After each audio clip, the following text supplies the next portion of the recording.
Akhirnya sampai juga buku The Science of Attack on Titan setelah nunggu waktu pengiriman sekitar sebulan kayaknya dari Amerika. Buku ini itu bahas aspek sains dari anime AOT. Ternyata ada loh buku kayak gini, aku nggak nyangka loh awalnya. Kedepannya nanti aku akan bahas topik-topik sains menarik dari buku ini jadi beberapa part, jadi tonton terus ya. Sebelumnya review singkat dulu, ini pun aku masih proses baca buku ini dan sejauh ini buku ini itu bagus. Tapi kekurangannya buku ini satu, buku ini itu adalah buku lama. Ditulisnya tahun 2015 dan pas waktu itu anime Attack on Titan baru season 1. Jadi ya konteks yang ada di buku ini, aspek-aspek sains yang dibahas itu masih pas zaman dulu. Belum sampai pas ada konflik sama Marley atau bahkan yang sekarang konflik sama Eren itu sendiri.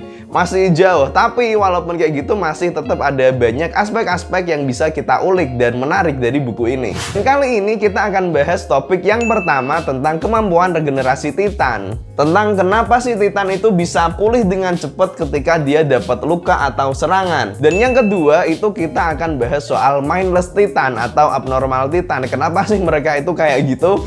Salah satu hal yang bikin Titan itu jadi menakutkan dan susah untuk dikalahkan itu adalah karena kemampuan regenerasi dari Titan. Mau ditembak pakai meriam, mau dipotong tangannya, itu semua itu nggak ngaruh karena seluruh tubuhnya kecuali bagian yang belakang leher itu bisa melakukan regenerasi. Nah, pertanyaannya, mungkin nggak sih makhluk hidup di dunia nyata itu bisa memiliki kemampuan regenerasi yang sehebat itu? Dan jawabannya justru mungkin, dan faktanya bahkan ada makhluk hidup di dunia nyata yang dia itu punya kemampuan regenerasi yang jauh lebih hebat daripada Titan. Pada dasarnya semua makhluk hidup itu dia mengalami regenerasi sel. Tapi tingkat regenerasi selnya itu beda-beda. Kulit manusia misalnya kalau misal sobek itu dia butuh waktu sekitar seminggu untuk bisa pulih lagi. Terus tulang manusia kalau misal patah dia bisa balik nyambung lagi dalam waktu sekitar 2 bulanan. Dan semakin sederhana bentuk suatu makhluk hidup, dia akan punya kemampuan regenerasi yang lebih baik juga. Contohnya cicak itu dia bisa mutus ekornya dan ekornya itu dia bisa tumbuh lagi secara normal.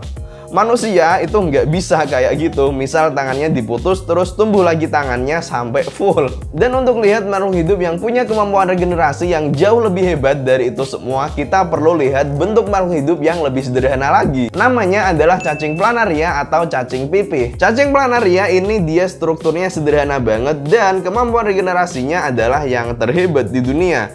Cacing ini bisa dipotong, dicacah sampai 279 bagian. Dan kesemuanya ini nanti bisa beregenerasi jadi planaria yang baru dengan bentuk yang lengkap, sekepala-kepalanya juga. Dan kemampuan ini bahkan lebih keren daripada Titan. Soalnya kalau Titan itu kan misal tangannya dipotong, yes, oke lah, dia bisa menumbuhkan tangan lagi. Tapi tangan yang udah putus ini kan dia nggak bisa beregenerasi untuk bentuk seluruh tubuhnya lagi. Jadi yang melakukan regenerasi cuma bagian tubuh utamanya aja. Jadi kalau misal dibuat urutan dari segi kemampuan melakukan regenerasi itu kayak gini. Cacing planaria itu dia ada di posisi nomor 1. Terus lanjut nomor 2 ada Titan, dan nomor 3 ada kadal, nomor 4 cicak, baru nomor 5 itu manusia. Jadi kayak gitu soal kemampuan regenerasi Titan. Tapi kalau misal dibahas lebih lanjut soal gimana sih Titan itu kok bisa punya kemampuan regenerasi sehebat itu, ini itu masuknya fiksi sih. Karena ya nggak mungkin untuk makhluk hidup dengan bentuk yang sekompleks itu untuk punya kemampuan regenerasi secepat itu. Tapi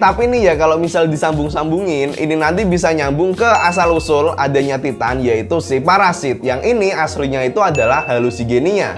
Hallucigenia ini adalah spesies yang bentuknya mirip cacing dan hidup 500 juta tahun yang lalu.